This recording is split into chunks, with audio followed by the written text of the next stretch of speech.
This is Roger Stone for American Sovereign Bullion. Since 2020, the U.S. dollar has lost over 20% of its purchasing power. Meanwhile, gold continues to rise. Call 844-272-2428 or go to asbgold.com now to get your free gold and silver guide and learn how to protect your wealth with physical gold and silver delivered to your door or held in a gold IRA today. So go to asbgold.com now. Don't wait for the markets to drop. That's asbgold.com.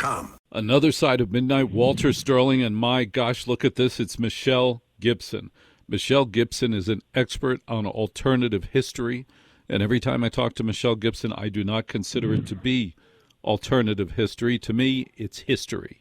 These are the facts that have been covered up by conspiracy, by plotting to erase our true history from you and me. And tonight, Michelle wants to talk about the 1851 Crystal Palace Exposition in London, because it ties in a lot of things. And then we're also going to talk about the repopulation, starting with orphan trains, which started in 1854. That's right. They repopulated America on purpose using, among other things, orphan trains. That started in 1854, lasted until 1929. There's a lot of material here. Michelle, the stage is yours. Let's start with the Crystal Palace Exposition. Why should a bunch of hot dog eaters in America care about the Crystal Palace Exposition in 1851? It's interesting, Walter, because that, for me, marked the kickoff of what I would call the New World Order timeline. There were things going on prior to that exposition, but it was all leading up to what we've been calling a reset of history or a rewrite of history. And it's really interesting because we're educated in our high schools or the secondary schools about a particular timeline that when you start looking at it, it starts to fall apart. And Sacco and Felix, New York and New Jersey's premier attorneys at law. Their team brings decades of experience across a wide range of practice areas. Whatever life brings, they're your legal team. From everyday matters to complex cases, they've got you covered with the experience you need and the results you want. Because when life gets complicated, they make it simple. SaccoFilas.com. SaccoFillas.com. 2 C's, 2 L's. Generations of people were raised on Westerns as being true history. Well, there weren't. But that was how it was presented to us, and that was another part of the cover-up. But the Crystal Palace exhibition in London took place between May and November of that year, and it was opened by Queen Victoria, and it was said to have been all put together in around a year, where everything was all built for it. It was built specially for it. It was to highlight all the accomplishments of the British Empire and all the movers and shakers of the day. They were all in attendance.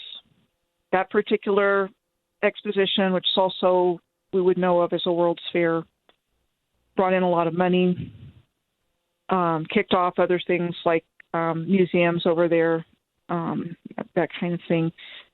And the people like George Peabody and Samuel Colt with the Colt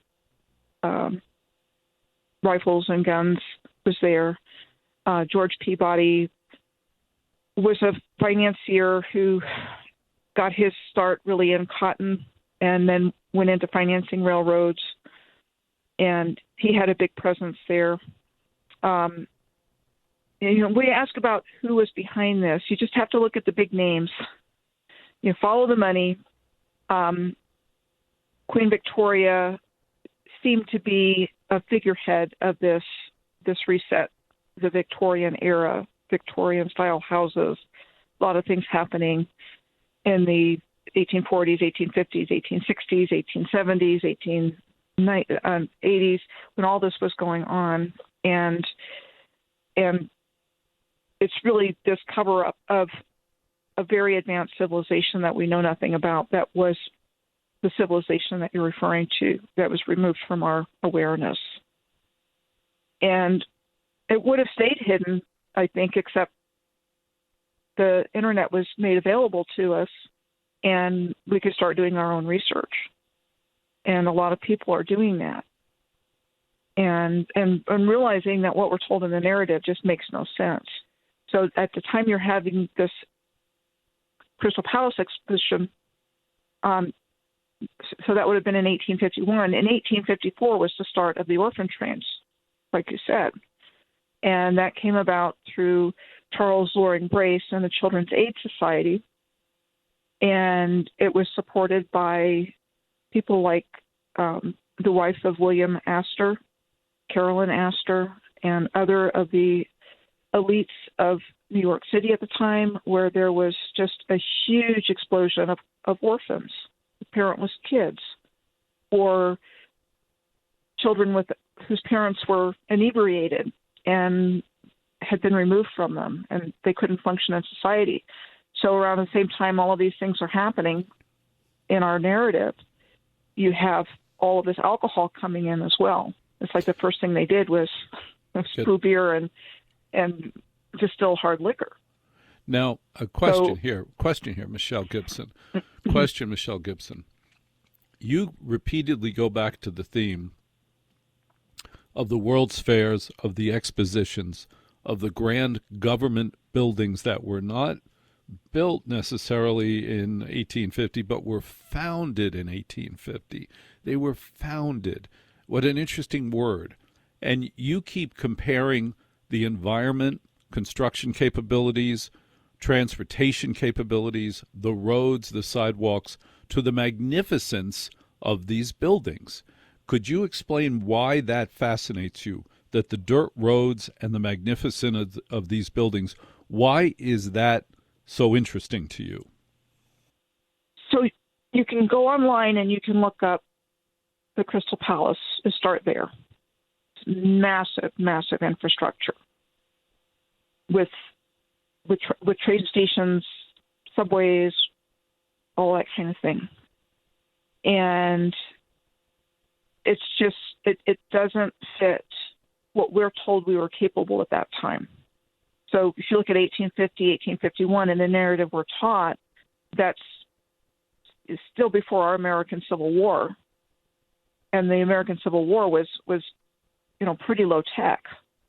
And that's all before the Industrial Revolution. So we're talking pre-Industrial Revolution, basically, in our narrative, with all of this amazing infrastructure that they're building, or that they're telling us they're building. And the Crystal Palace is an example of one that we're told was moved from its original location. So they tell us it was built in a relatively short period of time, and that they moved it afterwards, and that it was in the 20th century that the whole complex actually burned down. So you have inconsistencies in the narrative about who built it, how it was built, how they could have built it, how they could have moved it. And, it really doesn't make any sense. So the 1851 Crystal Palace Exposition was the beginning of about 100 years of these World Fairs, exhibitions that took place all over the earth.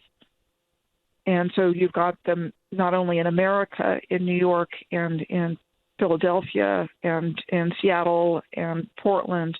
You have it in places like Hanoi and Vietnam. You have Guatemala had a World's Fair. Hobart in Tasmania had a World's Fair. Just to, top of my head, New Orleans. And typically the story is they were built for all the buildings that you see when you look them up was built for that event to be temporary. So we're told it's all temporary. But when you see the pictures that exist, and there's still some that exist of these fantastic exhibitions and world fairs, and it's just monumental architecture. We don't build that way now. Right, there And it then- is. and There then- it is, and Michelle. then There it is. We don't build that way now. And you said to me some of these buildings were moved in 1850. They were moved from one place to another for whatever purpose, I don't know. So today we don't build like that. We probably couldn't build like that. And there it is in 1850, surrounded by horses, dirt roads, and hay. How did that happen? Right, and they don't tell us anything other than we built this, and then we built it to be temporary, and then afterwards, most of the buildings were taken down, and that's the story that we get for all of these incredible World's Fairs. Well, why? And- well, if they were so spectacular, tell me your theory about why they were all taken down. Because they either wanted to keep that technology from us, they wanted to use it for themselves, they being whoever's behind this, the deep state, the big names. So you have the House of Saxe-Coburg and Gotha, which was the name of the House of Windsor prior to 1917 when it was changed to Windsor. You have the Rockefellers, you have the Rothschilds, you have the DuPonts, the Carnegies, the Vanderbilts. All of those names float to the top when you look at who might have been responsible for this. Now, are they the only ones? No, but they're the faces, if you will, of whatever elements came in and did this. And I believe there was a highly sophisticated free energy producing grid that existed worldwide, that our civilization and world was nothing like what we've been told in our history. And 1854 was the year that the orphan trains started. And I was saying earlier, they had this huge population of kids during that time, during the 1850s, and they had to do something with them. So it served several purposes. One was placing out these children, and they sent the first orphan train to Dowagiac in Michigan. It was successful enough that they continued that on, and countless children were sent to places that they'd never been to before, with people that would just show up at community centers and theaters in whatever communities that the trains were stopping in. And it's presented as a good thing, but there was no follow-up, no checkup, and that was one of the things happening in the mid-1800s. And there was also... And Michelle Gibson, why were those orphans shipped across the country? And are you telling me that the Children's Aid Society was in fact an evil organization? It was a way to commoditize children and transport them for profit? It would appear to be the case. And how long did that go on? So that went on from about 1854 to 1929.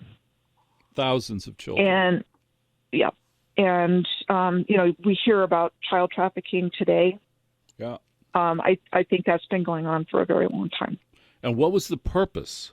Why were they doing that? So there could have been this repopulation effort because whenever what I believe happened was this energy grid was destroyed, and that was what caused what a lot of people are calling the mud flood.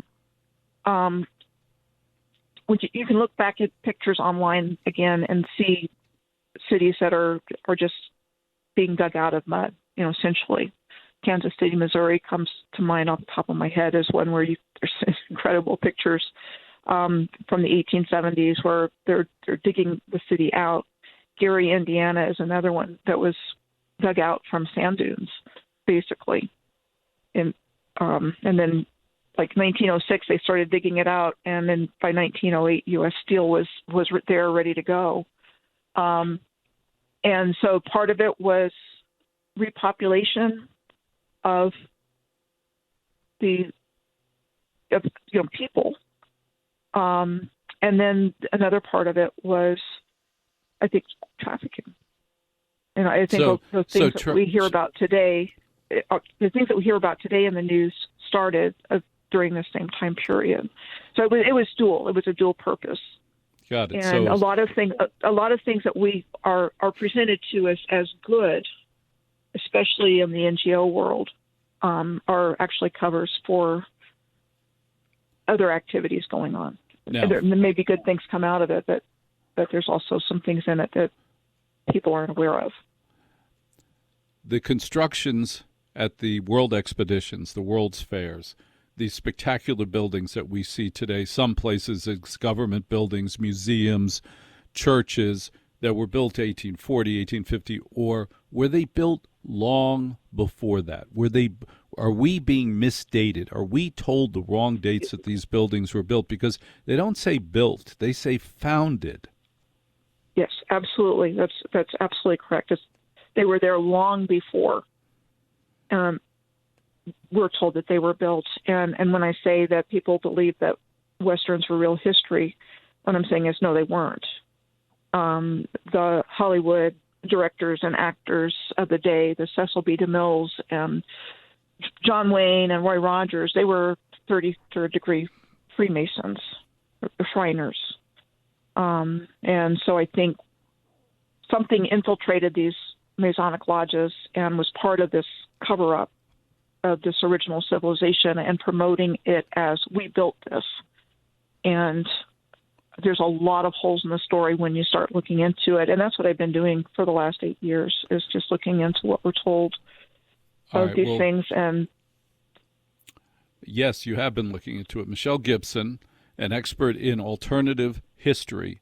And next time you and I talk, what I want to get into in great detail is who built those buildings, and then why was it necessary to lie and say we built them? And in many cases, why did they get destroyed so that we could put up really ugly, lousy buildings ever since? It's just amazing to me, with our ability and our money today, the buildings that go up today are just absolute garbage. How do we find you online, Michelle Gibson? How do we find you online? My website is piercingtheveilofillusion.com, and my YouTube channel is at Michelle Gibson 8946. Michelle Gibson 8946. Michelle Gibson 8946. That's her YouTube channel. She is a friend of our show. She will be on more often than she wants. And I thank you very much, Michelle Gibson, for being our friend on another side of midnight with Walter Sterling on the Red Apple Audio Networks. Listen to this podcast now on the Red Apple Podcast Network. Why is the middle class shrinking? Why are people facing an affordability crisis while marginalized individuals called informals grow in numbers? Join me as I travel the world, speaking with people living in invisibility, the leaders working to solve it, and uncovering the hard truths shaping our economy and daily reality. Download all of Red Apple Media's podcasts right now through your favorite podcast platform.